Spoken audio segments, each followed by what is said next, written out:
Hey guys, Ladle here, and I thought that I would share with you guys the build that I've been working on in the newly released ARPG Wolcen.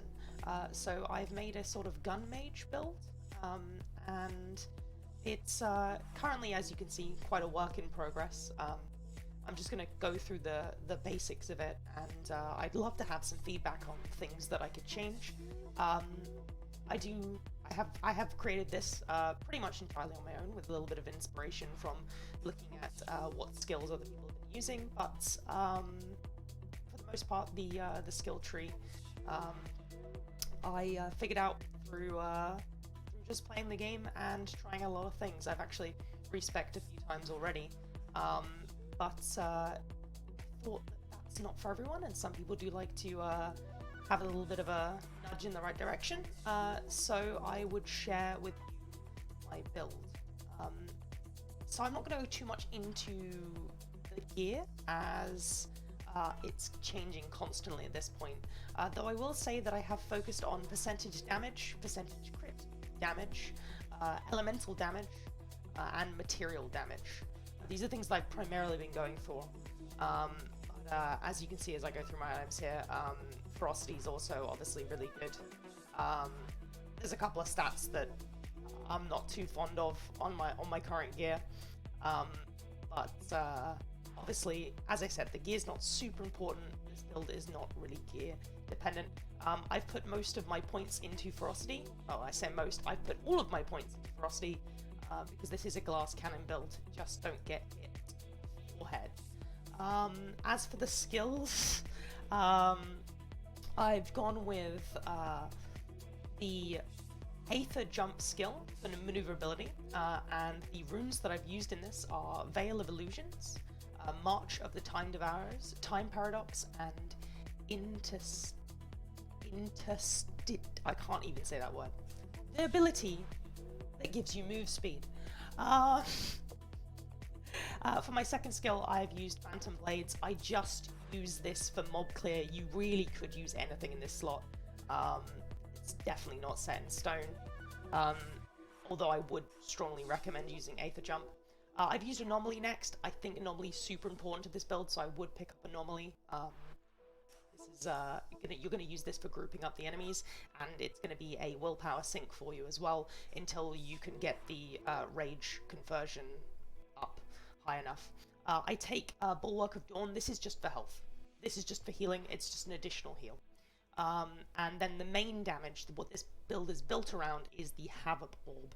And you're going to need to pick up one skill in particular for the Havoc Orb, which is the Glory to Mankind Fire Rockets in a straight line that have a reduced explosion radius but increased damage. This is absolutely crucial to getting the maximum amount of damage out of this build. As you can see, the other ones I've gone for are Extreme Fragmentation, Magnificent Explosion, Vaporizer, and Affinity for Destruction. Now, moving on to the best part, or the worst part, as people are probably going to tell me that there are way better things that I could do, but this is a work in progress, and I've already rerolled it a few times. Starting with the center, I started off going into the Sentinel tree, and I got projectile damage increase up until I could get Backline Raider, which gives a 50% attack speed score and a 50% spellcasting score. Just pretty good all around. Then I followed on, and I had the wheel position so that next I would go into the Ranger tree, where I picked up Archean's Teachings, which is an extra projectile for our main ability, and I also picked up Come What May, which means that all your projectiles are going to pierce additional targets, which is really nice as well. I did pick up a few extra nodes here, which I found to be really useful, like the 25% all projectile critical damage. Really good. In the next ring out, I took the Alistair tree with Sparking Dart. This is because the skill we're using is a device skill, and what this is going to do is it's going to increase the damage of your device skills by 200%, which is absolutely huge. Ignore the text about the fact that it uses a new resource. I never get into the negatives on this resource. It doesn't matter. Think of this as free damage. Next up, we have Intravenous Neural Cord, which is 75% attack speed on critical hits. We're going to be critical hitting all the time if you follow this, so trust me, it's good. Next up, I did take a little bit into the Warlock tree. I took extra willpower and rage. You don't really have to take this, I just found it pretty useful, and I needed willpower and rage at the time. Might be something I take out later on. I also took the Furious Appetite from the Child of Fury tree. This is going to allow you to generate rage passively instead of willpower, which is really useful because it means you can jump straight into a fight and shoot your orbs straight away. I also picked up Frenzied Blows, which is when you're at 100% rage, your skill's going to cost more, but it's going to deal double damage. This is insane for opening up a fight. You're going to charge into a mob of enemies and deal a sheet ton of damage with your orb. It's just, it's beautiful. Next up, I took Wild Card from the Soldier tree. This just gives you a 60% critical hit chance score, just really good. And if these crits weren't big enough for you yet, we of course took Merciless Lethality from the Assassin tree, which gives us a 100% critical hit damage increase and a minus 30% non-critical damage. But who cares about non-crits anyway? Am I right, boys? That's pretty much it for the build. You can have a look and see what the other nodes are that I've taken by lining them up with the nodes. I'm not going to go through all of them individually, but I will show you a little bit of how this build performs. And probably die, because, you know, that's Sod's Law, right, that I would die. As you can see, it does a fair amount of damage. I had no problem clearing.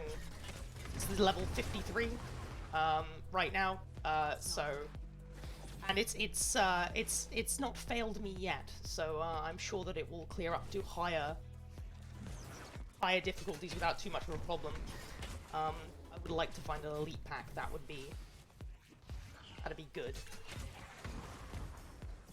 But I don't think we're gonna find one.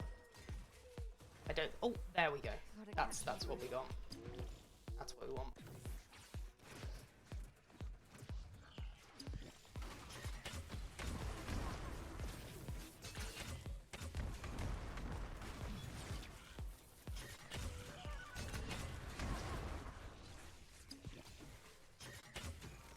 As you can see, we're dealing like 30k crits there. If you're at 100% rage, you're going to deal about 60k crits. It's really nice amount of damage.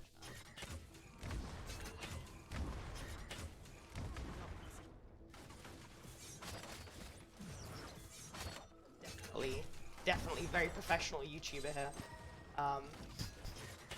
Anyway, I hope that gives you a rough idea of how the build performs. I'm sure that you could do much better with it than I could. I'm just bad at video games. But the build performs pretty well, and I hope that it has a similar result for those of you that choose to use it. I hope you enjoyed the video, and I hope that this build helps you out. Thank you so much. Goodbye.